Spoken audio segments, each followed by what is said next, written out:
चोर की बेटी और राजा विक्रमादित्य, जहां किस्मत, छल और सत्य का ऐसा संगम होगा कि अंत तक आप सांस रोके रह जाएंगे। बहुत समय पहले उज्जैन की धरती पर न्यायप्रिय, पराक्रमी और बुद्धिमान राजा विक्रमादित्य राज्य करते थे। उनके शासन में न्याय ऐसा था कि सूर्य भी उन्हें प्रणाम करता था। हर सुबह महल के प्रांगण में ढोल बजते, जनता का दरबार सजता और विक्रमादित्य स्वयं सिंहासन पर विराजते हुए प्रजा की व्यथा सुनते। उसी नगर में एक कुख्यात चोर रहता था। नाम था धनपाल। वह इतना चालाक था कि नगर के सबसे चौकन्ने सैनिक भी उसे पकड़ न पाते। लेकिन अजीब बात यह थी कि धनपाल किसी गरीब का कभी कुछ नहीं चुराता था। उसकी चोरी का निशाना हमेशा अमीर व्यापारी या महाजन होते। जनता उसे एक तरह से गरीबों का रखवाला कहने लगी थी, लेकिन राजा विक्रमादित्य के लिए कानून सबके लिए समान था। उन्होंने आदेश दिया, जिस दिन वह चोर पकड़ा जाएगा उसी दिन न्याय होगा। धनपाल के घर में उसकी एक बेटी थी, सुंदरी, जो सौंदर्य और बुद्धि दोनों में अनुपम थी। उसके नेत्रों में एक ऐसी चमक थी जो किसी के भी हृदय को भेद दे। लेकिन उसकी किस्मत में कुछ और ही लिखा था। एक रात जब पूरा नगर सो रहा था, राजमहल के खजाने से सबसे अनमोल रत्न, नवरत्न मणि चोरी हो गया। वह मणि देवताओं को अर्पित करने वाला था। पूरे नगर में हलचल मच गई।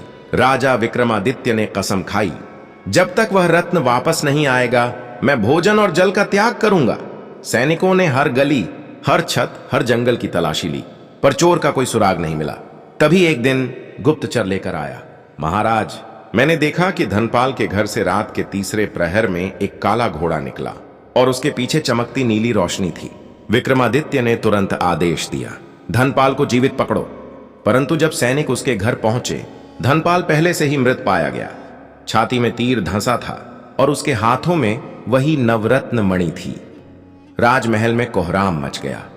राजा ने सोचा, क्या यह वही चोर था जिसकी मैं तलाश कर रहा था? लेकिन यह रत्न इसके पास क्यों था और इसे मारा किसने? अगले दिन जब राजा दरबार में बैठे तो दरवाजे पर एक युवती आई, सफेद वस्त्रों में, चेहरे पर आंसुओं की लकीरें और आंखों में दृढ़ता। उसने कहा, महाराज, मैं धनपाल की पुत्री सुंदरी हूं। मेरे पिता निर्दोष थे। वे चोर नहीं थे, बल्कि असली चोर को पकड़ने जा रहे थे। तभी उन पर हमला हुआ। राजा चौंके। तो फिर वह रत्न उनके पास कैसे आया? सुंदरी बोली, उसका उत्तर मैं दूंगी, लेकिन पहले आप मुझसे एक वचन दें। मेरे पिता का अंतिम संस्कार मेरे हाथों से होने दें। राजा ने वचन दिया। सुंदरी के चेहरे पर एक रहस्यमय मुस्कान आई, मानो वह किसी बड़े रहस्य को अपने भीतर छिपाए बैठी हो। कुछ दिनों बाद राजा ने उसे अपने दरबार में बुलवाया। उसने कहा, सुंदरी, अब बताओ सच क्या है? सुंदरी ने धीरे से कहा, महाराज, वह रत्न असली नहीं था। असली रत्न तो अब भी किसी और के पास है। मेरे पिता उस असली चोर को पकड़ने गए थे, लेकिन उन्हें धोखा दिया गया। जिसने रत्न चुराया वही उनका साथी था। राजा ने पूछा, वह कौन था? सुंदरी बोली, उसका नाम था विहारसेन, जो आपके सबसे विश्वसनीय सेनापतियों में से एक है। यह सुनते ही दरबार में सन्नाटा छा गया। राजा के चेहरे पर क्रोध की ज्वाला उठी, लेकिन विक्रमादित्य संयम के प्रतीक थे। उन्होंने तुरंत कहा, यदि तुम्हारा कथन सत्य है तो प्रमाण दो। सुंदरी बोली, प्रमाण मिलेगा, लेकिन आपको मुझ पर विश्वास कर एक बार रात में उसी स्थान पर चलना होगा जहां मेरे पिता की हत्या हुई थी। राजा ने उसकी बात मान ली। उस रात चांद आधा था। आकाश में काले बादल घूम रहे थे। विक्रमादित्य और सुंदरी गुप्त रूप से उस स्थान पर पहुंचे। वहां हवा में एक अजीब सी गंध थी, जैसे रक्त और धूप मिली हो। अचानक झाड़ियों में हलचल हुई। एक साया उभरा, वही विहारसेन। उसने तलवार खींच ली। विक्रमादित्य बोले, विहारसेन, क्या यह सत्य है कि तूने रत्न चुराया और धनपाल की हत्या की? वह हंस पड़ा, हाँ महाराज, लेकिन अब यह बात कोई नहीं जान पाएगा। आज आप दोनों इस जंगल से वापस नहीं लौटेंगे। सुंदरी पीछे हटी, पर उसकी आंखों में भय नहीं था, केवल दृढ़ता थी। उसी क्षण उसने अपने वस्त्र के नीचे से एक ताबीज निकाला। वह ताबीज वही था जो उसके पिता हमेशा पहनते थे। उसने उसे ऊंचा उठाया और मंत्र पढ़ा। पल भर में हवा ठंडी हो गई और एक नीली लौ आसमान में उठी। वह लौ धनपाल के रूप में परिवर्तित हो गई, आत्मा का स्वरूप। वह बोला, विहारसेन, तूने छल से मुझे मारा, पर न्याय कभी नहीं मरता। इतना कहकर उसने विक्रमादित्य की ओर देखा। महाराज, अब सत्य आपके सामने है। विहारसेन भय से कांप उठा, लेकिन देर हो चुकी थी। राजा ने अपना तलवार उठाई और कहा, राजा का न्याय केवल जीवन नहीं, आत्मा को भी छूता है। एक ही वार में उसने विहारसेन को धराशायी कर दिया। उसी क्षण धनपाल की आत्मा आकाश में विलीन हो गई और नीली लौ मणि में समा गई। राजा ने मणि उठाकर कहा, आज न्याय हुआ। सुंदरी रो पड़ी, पर उसकी आंखों में संतोष था। राजा ने कहा, सुंदरी, तुम्हारे पिता की सच्चाई ने मुझे विनम्र बना दिया है। मैं तुम्हें अपने महल में स्थान दूंगा, लेकिन तुम्हारा जीवन तुम्हारे निर्णय पर है। सुंदरी बोली, महाराज, मेरे पिता का जीवन अंधकार में बीता, लेकिन मैं सत्य की रोशनी फैलाना चाहती हूं। मैं इस राज्य में धर्मशाला बनाऊंगी जहां कोई भूखा न सोए। राजा मुस्कुराए, तुम्हारे पिता की आत्मा गर्व महसूस करेगी। समय बीता और सुंदरी ने धनपाल सेवा संस्थान नामक धर्मशाला बनाई। वहां हर रात दीपक जलता, जो नवरत्न मणि की रोशनी से आलोकित होता। लोग कहते, जब वह दीपक जलता तो एक नीली लौ हवा में उठती, मानो धनपाल की आत्मा अपनी बेटी की रक्षा कर रही हो। पर कहानी यहीं खत्म नहीं होती। एक दिन महल में एक रहस्यमय वृद्ध आया। उसने राजा से कहा, महाराज, क्या आप जानते हैं कि वह नवरत्न मणि धरती की नहीं, स्वर्ग की वस्तु है। जब तक वह मनुष्य के पास रहेगी, तब तक इस राज्य में रहस्य और परछाइयां रहेंगी। राजा ने पूछा, तो क्या किया जाए? वृद्ध बोला, उसे वहां लौटाना होगा जहां से वह आई थी, कालवन पर्वत की गुफा, जहां देवताओं का प्रकाश उतरता है। राजा ने सुंदरी के साथ उस गुफा की यात्रा की। मार्ग कठिन था, भयानक हवाएं, गहरी खाइयां और बीच बीच में रहस्यमयी आवाजें, पर दोनों नहीं रुके। अंततः गुफा पहुंची। वहां दीवारों पर अनगिनत आकृतियां थीं, कुछ देवताओं की, कुछ दानवों की। गुफा के मध्य एक पत्थर का वेदी थी और उसी पर एक प्रकाशमयी धुंध घूम रही थी। सुंदरी ने मणि वहां रखी और वह धुंध अचानक तेज होकर आकाश में विलीन हो गई। तभी गुफा में एक आवाज गूंजी, सत्य और साहस का संगम हुआ है। विक्रमादित्य और सुंदरी का नाम युगों तक जीवित रहेगा। वापस लौटते समय सुंदरी ने कहा, महाराज, अब मेरा कार्य पूरा हुआ। मैं अपने पिता के नाम को अमर कर चुकी हूं। विक्रमादित्य ने कहा, नहीं सुंदरी, तुम्हारा नाम अब इस राज्य के इतिहास में लिखा जाएगा, न्याय की पुत्री के रूप में। वर्षों बाद उज्जैन के इतिहास में लिखा गया, एक चोर की बेटी थी जिसने अपने पिता की मृत्यु का प्रतिशोध लेकर सत्य को जीवित किया, और एक राजा था जिसने न्याय को ईश्वर बना दिया। XZ वेश्वा प्रस्तुत करता है चोर की बेटी और राजा विक्रमादित्य, भाग 2, जहां सत्य की अग्नि अब नए रहस्य को उजागर करेगी और हर शब्द आपको अंत तक बांधे रखेगा। कालवन पर्वत से लौटने के कई महीने बीत चुके थे। उज्जैन का राज्य फिर से शांत था, पर राजा विक्रमादित्य के मन में कुछ अनकहा सा खालीपन था। नवरत्न मणि को वापस करने के बाद भी उन्हें लगता था जैसे कोई रहस्य अभी अधूरा है। रातें उन्हें बेचैन करती। नींद के बीच एक नीली लौ बार बार उनके स्वप्नों में आती। कभी वह धनपाल के रूप में दिखती, कभी सुंदरी की आंखों में समा जाती। एक दिन जब महल के आंगन में शरद पूर्णिमा का चांद उतरा हुआ था, महल के बाहर एक रहस्यमयी संगीत सुनाई दिया। वह स्वर इतना विचित्र था कि पहरेदार तक मंत्रमुग्ध होकर खड़े रह गए। राजा ने तुरंत कहा, जिसने यह धुन बजाई है उसे तुरंत दरबार में लाओ। थोड़ी देर बाद एक वृद्ध साधु को लाया गया। उसकी आंखें जलती अंगारों जैसी और हाथ में वीणा। उसने झुककर कहा, महाराज, मैं सत्यकामी हूं, भविष्य का झाता। मैं वहां से आया हूं जहां शब्द भी मौन हो जाते हैं। आपने जिस रत्न को पर्वत पर छोड़ा, वह अब भी अपनी ज्योति नहीं खोया है, क्योंकि वह रत्न किसी साधारण पत्थर में नहीं, किसी हृदय में है। राजा चौंके। किस हृदय में? साधु बोला, सुंदरी के। विक्रमादित्य के मन में शंका और जिज्ञासा दोनों जागी। अगले दिन उन्होंने सुंदरी को बुलवाया। वह अब साध्वी बन चुकी थी। उसका जीवन पूर्णतः सेवा में समर्पित था।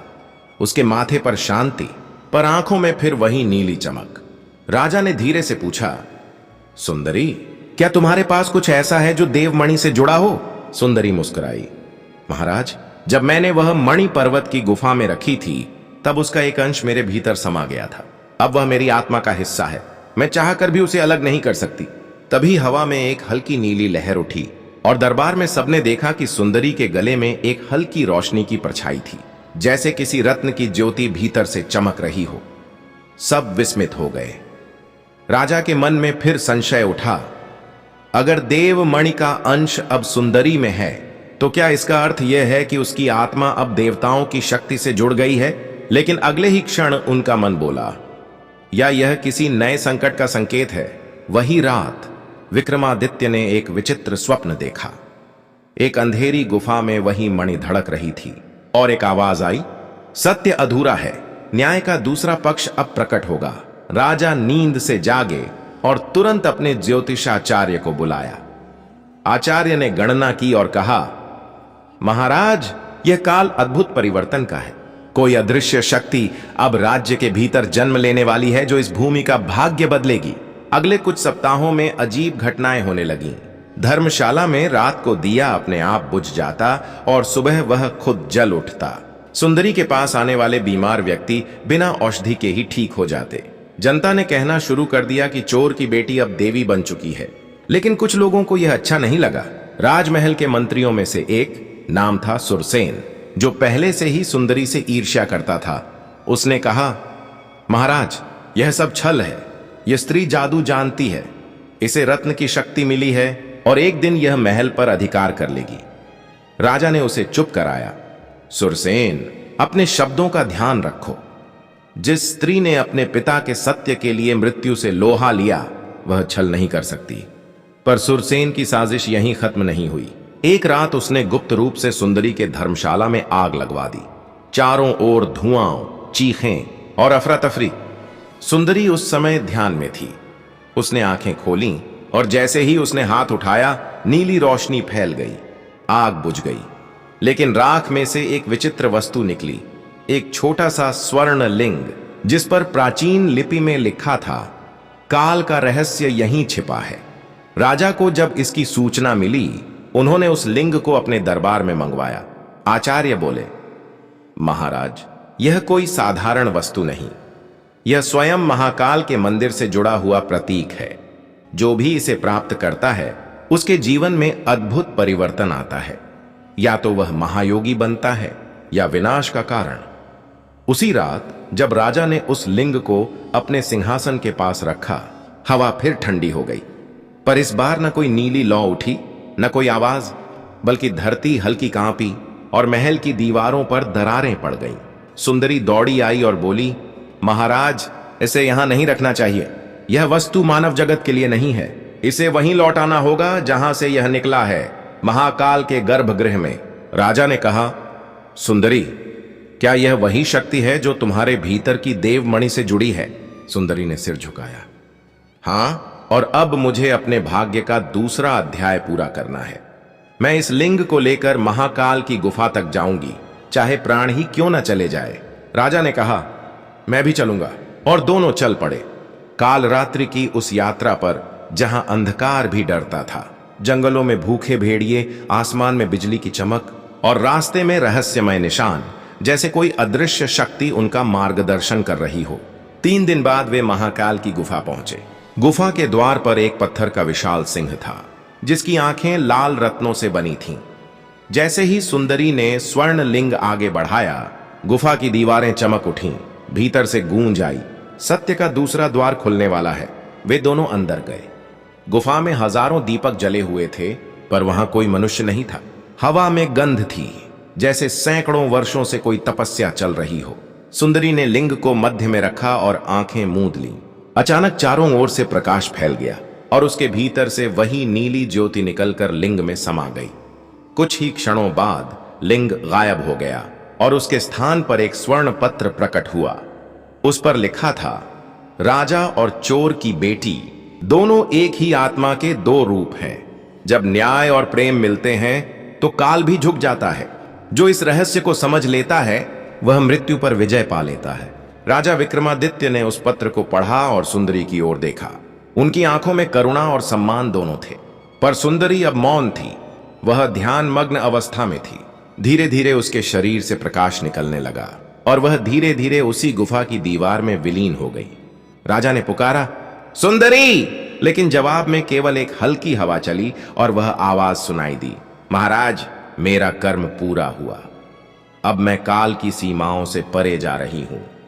राजा विक्रमादित्य गुफा से बाहर निकले, पर उनके हृदय में भारी पीड़ा थी। वे लौटे उज्जैन, लेकिन पहले जैसे न रहे। उन्होंने राज सिंहासन अपने पुत्र को सौंप दिया और स्वयं तपस्या के मार्ग पर निकल पड़े। कहा जाता है कि उन्होंने वर्षों तक महाकाल के मंदिर के निकट ध्यान किया। लोगों ने कई बार रात में देखा कि मंदिर के पीछे दो लौ जलती हैं, एक नीली, एक स्वर्ण, मानो सुंदरी और विक्रमादित्य की आत्माएं एक साथ ध्यान मग्न हों।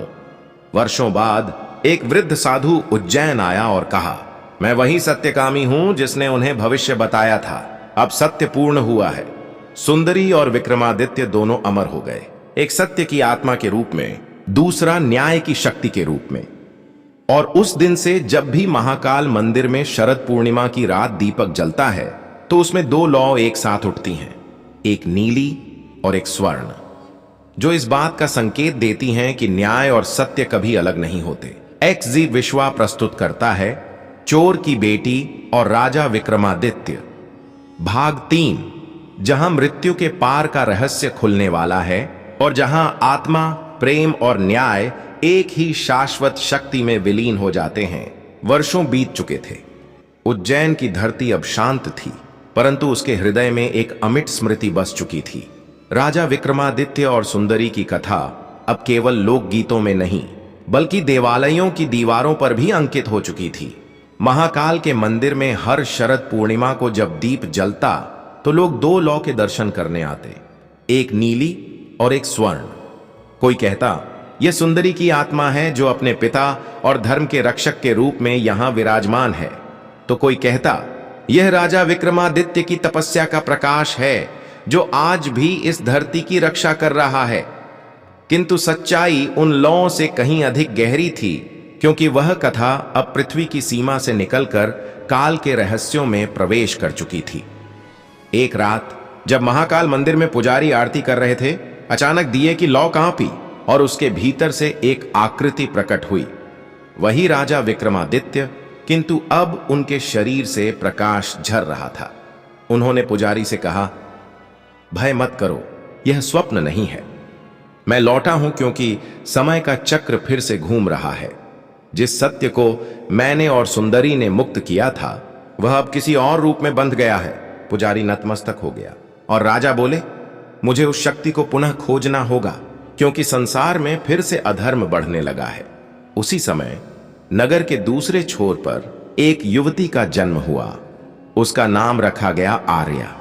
उसके जन्म के साथ ही आकाश में नीली और स्वर्ण रोशनी एक साथ चमकी। लोग कहने लगे, यह सुंदरी का पुनर्जन्म है। आर्या बचपन से ही असाधारण थी। उसकी आंखें वही गहरी, शांत और नीली थीं, जैसे किसी पुराने युग की स्मृति उनमें बसी हो। उसे मंदिरों में जाना पसंद था और जब वह आरती करती तो दीपक की लौ अपने आप बड़ी हो जाती। जब वह 10 वर्ष की हुई तो उसके सपनों में एक वृद्ध पुरुष आने लगा, वही राजा विक्रमादित्य। वह उसे बताते, आर्या, तुम्हारे भीतर वह रत्न है जो कभी सुंदरी के हृदय में था, लेकिन अब समय है कि तुम उस शक्ति को समझो, क्योंकि संसार में नया अंधकार फैलने वाला है। वर्षों बाद आर्या युवती बनी और उसने महाकाल मंदिर में तपस्या आरंभ की।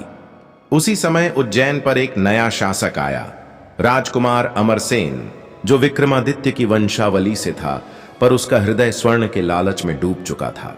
उसने सुना कि मंदिर के नीचे एक गुप्त सुरंग है जहां देवमणि की अग्नि अब भी सो रही है। उसने अपने सैनिकों को आदेश दिया कि उसे खोज निकाले, किंतु जो भी उस सुरंग में उतरा वह वापस न आया। लोगों में भय फैल गया कि वहां कोई दिव्य शक्ति पहरा दे रही है।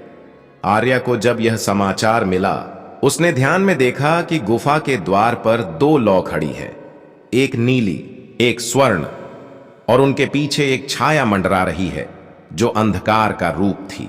वह समझ गई कि यह वही अधर्म है जो कभी सुंदरी और विक्रमादित्य ने मिटाया था, अब फिर से लौट आया है। अगले दिन आर्या मंदिर पहुंची। उसने पुजारी से कहा, मुझे उस गुफा में जाना होगा। यह केवल मेरी नहीं, इस भूमि की पुकार है। पुजारी ने डरते हुए कहा, बेटी, वहां मृत्यु है। आर्या मुस्कुराई।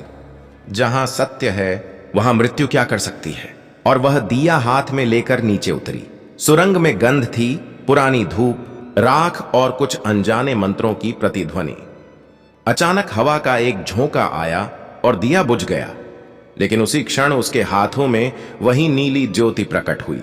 उसने उस प्रकाश को आगे बढ़ाया और देखा कि गुफा के मध्य एक विशाल पत्थर है जिस पर नवरत्न मणि की हल्की चमक अब भी जीवित थी। आर्या आगे बढ़ी, पर तभी छाया बोल उठी, तू वही है जो कभी सुंदरी थी।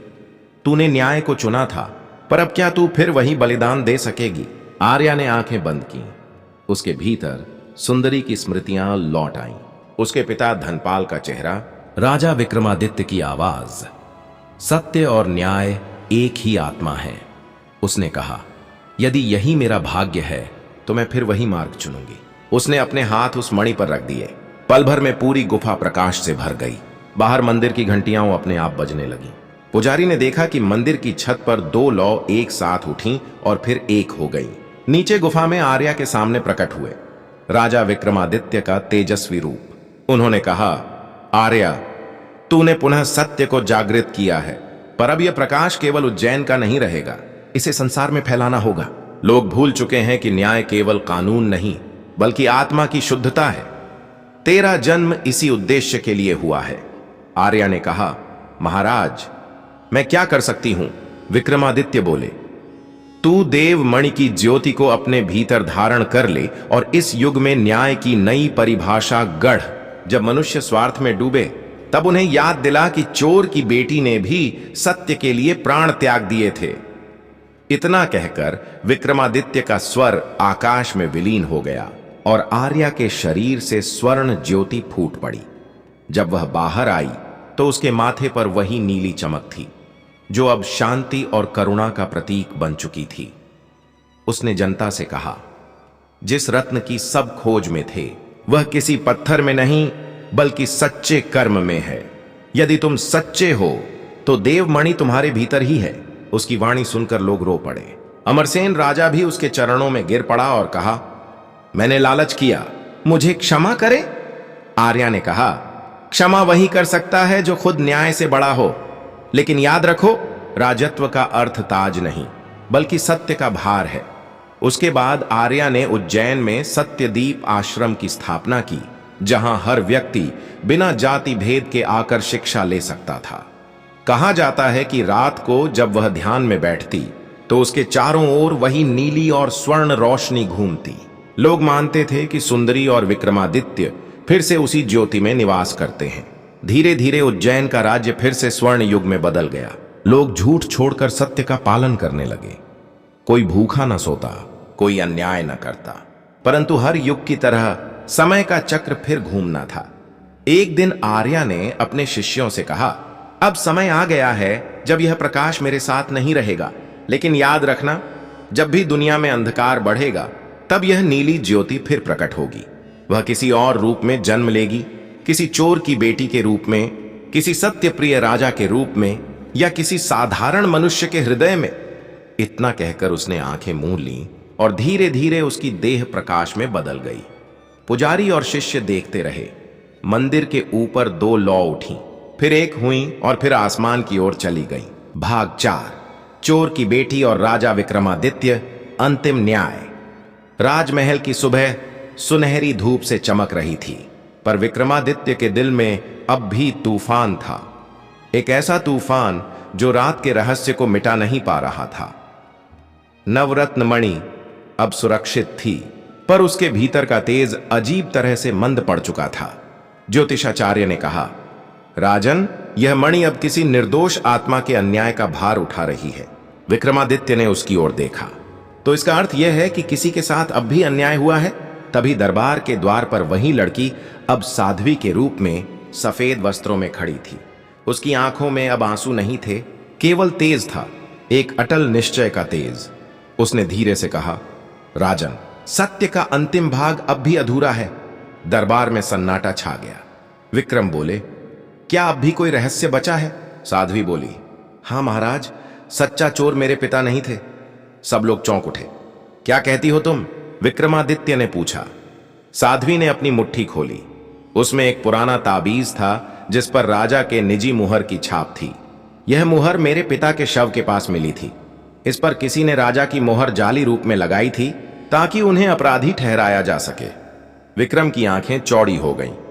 किसने? साध्वी ने उत्तर दिया, मंत्री शंभुचंद ने। महल के सभी लोग सकते में आ गए। शंभुचंद, जो वर्षों से विक्रम के विश्वास पात्र मंत्री थे, अब कांपते हुए बोले, यह झूठ है महाराज, यह सब इस लड़की का षड्यंत्र है। पर तभी महल के प्रहरी एक बुजुर्ग सैनिक को लेकर आए। उसने कहा, महाराज, मैंने उस रात अपने हाथों से मणिमंत्री शंभुचंद के आदेश पर उठाई थी। मुझे लगा था यह राजाज्ञा है, पर वह राजाज्ञा नकली थी। जब मैंने सच्चाई जानी, मंत्री ने मुझे कैद करवा दिया। यह सुनते ही पूरा दरबार क्रोध और भय से भर गया। विक्रमादित्य ने मंत्री की ओर देखा। उनकी आंखें अब साक्षात न्याय की ज्वाला बन चुकी थीं। शंभुचंद, उनकी आवाज गूंज उठी, तूने न केवल राज्य के धन पर डाका डाला, बल्कि निर्दोष प्रजा के पिता को चोर बना दिया और उसके खून को झूठ में डुबो दिया।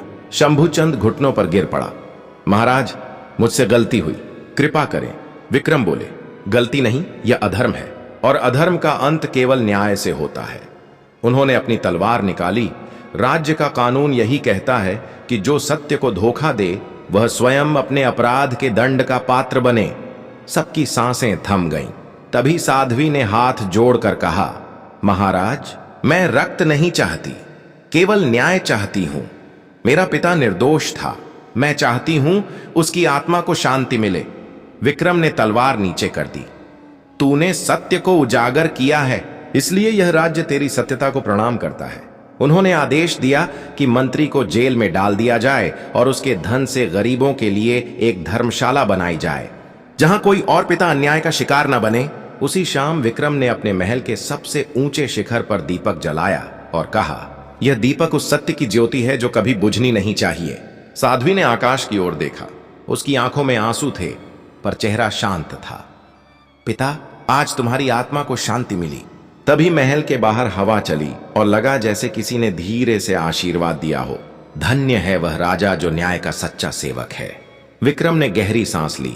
वे बोले, सत्य को जीतने के लिए कभी कभी अंधेरे में उतरना पड़ता है, पर जो डटकर खड़ा रहता है वही इतिहास में अमर होता है। अगले दिन उन्होंने आदेश दिया कि मणि को पुनः मंदिर में रखा जाए और उसकी रक्षा अब से किसी सैनिक द्वारा नहीं, बल्कि सत्य की शपथ लेकर की जाएगी। हर दिन कोई ना कोई साधक उस मंदिर में दीप जलाता ताकि सत्य की ज्योति सदा प्रज्वलित रहे। वर्षों बाद वह साध्वी, जो कभी चोर की बेटी थी, एक महान संत के रूप में जानी गई। लोग उसे सत्य प्रभा कहने लगे और राजा विक्रमादित्य, उनका नाम उस भूमि की मिट्टी में बस गया जहां हर सुबह लोग कहते, यह वही धरती है जहां न्याय ने झूठ को हराया था। कहते हैं जब भी किसी निर्दोष के साथ अन्याय होता है, हवा में एक हल्की सी गूंज उठती है, सत्य की बेटी अब भी जीवित है। और दूर किसी मंदिर में एक दीप अपने आप जल उठता है। भाग 5, सत्य प्रभा और विक्रमादित्य का अंतिम मिलन, आत्मा का न्याय। रात का गहरा अंधकार था। चंद्रमा बादलों के बीच छिपा हुआ और उज्जैन नगरी शांति में डूबी थी। पर राजा विक्रमादित्य के मन में एक विचित्र बेचैनी उठ रही थी, जैसे किसी अदृश्य शक्ति ने उन्हें पुकारा हो। वर्षों बीत चुके थे उस घटना को जब चोर की बेटी सत्यप्रभा ने अपने पिता के अन्याय का पर्दाफाश किया था, जब मंत्री शंभुचंद का छल उजागर हुआ था और मणि पुनः मंदिर में स्थापित की गई थी। उस दिन के बाद से विक्रमादित्य ने अपने शासन में धर्म, न्याय और सत्य को सर्वोपरि रखा। पर उनके भीतर एक गूढ़ प्रश्न अब भी शेष था। क्या यह संसार वास्तव में न्यायपूर्ण है या हर न्याय के पीछे कोई अधूरा कर्म छिपा रहता है? उसी प्रश्न का उत्तर पाने के लिए उन्होंने एक रात राजमहल त्यागने का निर्णय लिया। बिना किसी को बताए उन्होंने अपना राजसी वस्त्र उतारा, साधु का वेश धारण किया और जंगलों की ओर निकल पड़े। सुबह की पहली किरणें जब पहाड़ों पर पड़ीं, तब वे एक विशाल बटवृक्ष के नीचे रुके, जहां दूर से मंत्रोच्चार की आवाज आ रही थी। वहां एक आश्रम था जहां एक स्त्री ध्यान में लीन थी। उसका चेहरा तेजस्वी था, परंतु उसकी आंखों में एक अद्भुत करुणा और गहराई थी। विक्रम ने आगे बढ़कर देखा। वह और कोई नहीं, वही सत्यप्रभा थी, चोर की बेटी, जो अब साध्वी बनकर माता सत्यप्रभा कहलाती थी। विक्रम कुछ क्षणों तक मौन खड़े रहे, फिर बोले, माता, मुझे पहचानती हैं? सत्यप्रभा ने धीरे से नेत्र खोले। एक मंद मुस्कान आई। राजन, आत्माएं वस्त्र बदलती हैं, पर कर्म की गंध नहीं मिटती। मैंने आपको तभी पहचान लिया था जब आपके कदमों की ध्वनि इस भूमि पर पड़ी। विक्रम गंभीर हो गए। माता, मुझे सत्य की अंतिम सीमा तक जाना है। मैंने न्याय किया, पर भीतर एक खालीपन है। क्या यह संभव है कि न्याय करते हुए भी मैं किसी के भाग्य से खेल गया हूं? सत्यप्रभा बोली, राजन, हर न्याय एक अधूरा सत्य है जब तक वह आत्मा की दृष्टि से न देखा जाए। तुमने लोगों के सामने न्याय किया, पर अब तुम्हें अपने भीतर न्याय करना होगा। विक्रम ने पूछा, कैसे? सत्यप्रभा ने कहा, ध्यान में उतर जाओ, जहां कर्मों के बंधन खुलते हैं और आत्मा अपने बीते जन्मों का साक्षात्कार करती है। विक्रम ने उसी क्षण नेत्र मूंदे और साधना में बैठ गए। घंटे फिर दिन बीत गए और चौथे दिन जब उन्होंने नेत्र खोले, उनका शरीर हल्का और मन शांत था। उन्होंने देखा वे अपने ही पिछले जन्म में हैं। वहां वे कोई राजा नहीं, बल्कि एक योद्धा थे, जिन्होंने किसी निर्दोष व्यापारी को झूठे आरोप में मरवाया था। और वह व्यापारी कौन था? वही आत्मा जो अब सत्यप्रभा के पिता के रूप में जन्मी थी। विक्रम का हृदय कांप उठा। तो यह जीवन केवल उस अन्याय का प्रतिकार था? सत्यप्रभा ने सिर झुकाया। हां राजन, तुम्हारा न्याय केवल इस जन्म का कर्म नहीं था, यह आत्मा के संतुलन का यज्ञ था। हर आत्मा अपना संतुलन खोजती है, तुमने अब उसे पा लिया है। विक्रम ने गहरी सांस ली, आंखों में नमी आ गई। तो क्या अब मुझे मुक्ति मिलेगी? सत्यप्रभा ने मुस्कुराकर कहा, मुक्ति तब मिलती है जब न्याय को केवल दूसरों के लिए नहीं, अपने लिए भी किया जाए। अगले दिन सुबह जब सूर्य उगा, विक्रम ने नदीनुमा घाट पर जाकर स्नान किया। फिर आसमान की ओर देखा और कहा, हे परमात्मा, यदि मैंने किसी आत्मा को दुख दिया हो तो अब वह सब तुझ में समा जाए। उसी क्षण एक तेज प्रकाश उनके चारों ओर फैला, हवा में फूलों की सुगंध भर गई। सत्यप्रभा दूर से उन्हें निहार रही थीं। राजन, आज आपने अपने भीतर का अंधकार जला दिया। विक्रम धीरे धीरे ध्यान की मुद्रा में बैठे और कुछ ही क्षणों बाद उनका शरीर स्थिर हो गया। कहते हैं कि उस समय आकाश में शंखध्वनि गूंज उठी और उज्जैन के लोग अचानक जाग गए। राजा विक्रम ध्यान में लीन होकर परम धाम चले गए। सत्यप्रभा ने उनके शरीर के पास दीप जलाया और कहा, जिसने न्याय को धर्म बना दिया वह कभी मर नहीं सकता। वर्षों बाद जब उज्जैन में एक नया राजा हुआ, तब उस महल के सामने एक मंदिर बनवाया गया जहां प्रतिमा थी राजा विक्रमादित्य और माता सत्यप्रभा की। उस मंदिर के बारे में कहा जाता है कि जब कोई निर्दोष व्यक्ति वहां प्रार्थना करता है तो उसकी आंखों से आंसू अपने आप सूख जाते हैं और हृदय में एक आवाज आती है, सत्य की रक्षा करने वाला कभी अकेला नहीं होता। समय बीता, सदियां गुजर गईं, पर वह कथा अब भी जीवित है। उज्जैन के लोग हर वर्ष सत्यदीप महोत्सव मनाते हैं, जिसमें एक दीप जलाया जाता है जिसे राजा का दीप कहा जाता है। कहा जाता है जब यह दीप जलता है तब वहां एक हल्की हवा चलती है और कुछ लोगों ने उस हवा में एक धीमी आवाज सुनी है, न्याय वह नहीं जो दरबार में दिया जाए, न्याय वह है जो आत्मा में जागे। सत्यप्रभा का आश्रम आज भी उसी बटवृक्ष के नीचे है जहां वह ध्यान करती थीं। लोग वहां जाते हैं और कहते हैं कि कभी कभी रात में वहां एक प्रकाश दिखता है, जैसे कोई दिव्य आत्मा अब भी ध्यान में लीन हो। कुछ साधक मानते हैं कि सत्यप्रभा ने शरीर नहीं त्यागा, बल्कि समाधि ली और अपनी आत्मा को उसी दिव्य मणि में विलीन कर दिया जो अब उस मंदिर में रखी है।